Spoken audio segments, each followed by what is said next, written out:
नमस्कार, मैं प्रिया राज। आप देख रहे हैं हिंद लाइव। आपको बता दें कि बिहार में आगामी विधानसभा चुनावों को ध्यान में रखते हुए भारतीय जनता पार्टी यानी कि भाजपा ने अपनी नई प्रदेश टीम का ऐलान कर दिया है।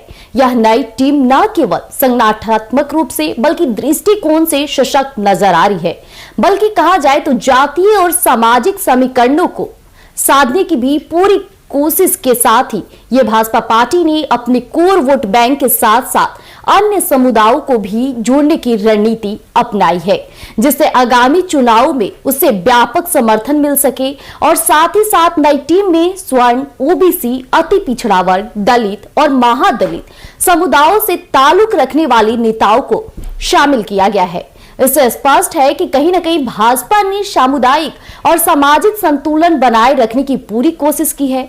पिछड़े वर्गों और दलित समुदाय के नेताओं को संगठन में प्रमुख और जिम्मेदारियों को निर्वाहित रूप से देकर पार्टी ने यह संकेत दिया है कि यह केवल स्वर्णों की पार्टी नहीं है, बल्कि समाज के सभी वर्गों को साथ लेकर चलने का प्रयास कर रही है।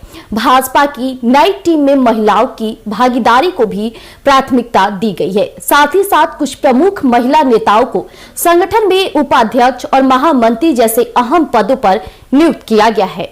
इससे महिला वोटर्स को आकर्षित करने की रणनीति बनाई गई है और कहीं न कहीं ये भरोसा भी कायम रहता है चुनाव में निर्णायक भूमिका निभा सकती हैं और नई टीम में कई युवा और ऊर्जावान नेताओं को भी जगह दी गई है, जिनकी छवि साफ सुथरी है और जिनकी पकड़ भी सोशल मीडिया पर मजबूत है। जी हां, आपको बता दें, यह कदम पार्टी की युवा मतदाताओं तक पहुंच बढ़ाने की रणनीति का हिस्सा माना जा रहा है। साथ ही साथ भाजपा जानती है कि युवाओं की भूमिका 2025 के विधानसभा चुनाव में अहम रहने वाली है। ऐसे में युवाओं पर जोरदार उनका कब्जा बना है। भाजपा ने बिहार के अलग अलग क्षेत्रों से और नेताओं को शामिल कर क्षेत्रीय संतुलन भी साझा है। मिथिलांचल, मगध, भोजपुर, कोसी, सीमांचल और चंपारण जैसे क्षेत्रों से नेताओं को प्रतिनिधित्व देकर पार्टी ने यह सुनिश्चित किया है कि राज्य के हर हिस्से की आवाज संगठन में सुनी जाएगी और ये मजबूती अभी से ही दिखने को मिल रही है।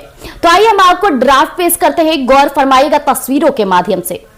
ये ड्राफ्ट बताती है कि बीजेपी इस बार पूरी तैयारी में है। नई टीम का गठन केवल चुनावी समीकरणों को ध्यान में रखकर और नहीं बल्कि संगठन को मजबूत बनाने के उद्देश्य से भी किया गया है।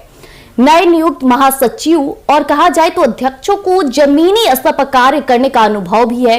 इससे पार्टी की कार्य प्रणाली और कहा जाए तो कार्यकर्ताओं के बीच समन्वय बेहतर होगा।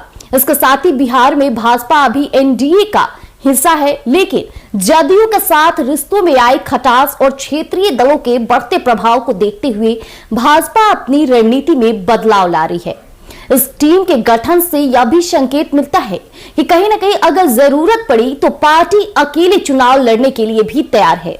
ऐसे में इसलिए सभी वर्गों और क्षेत्रों से नेताओं को शामिल करना यह एक दीर्घकालिक और कहा जाए तो रणनीति का भी हिस्सा माना जा रहा है। ऐसे में बिहार में यह दिलचस्प खेला काफी जबरदस्त चल रही है और क्या कुछ बिहार में इस रणनीति के बाद होगा, देखना दिलचस्प रहेगा। तो हमारे साथ जुड़े रहिएगा यूं ही हिंद लाइव पर। दीजिएगा इजाजत, धन्यवाद।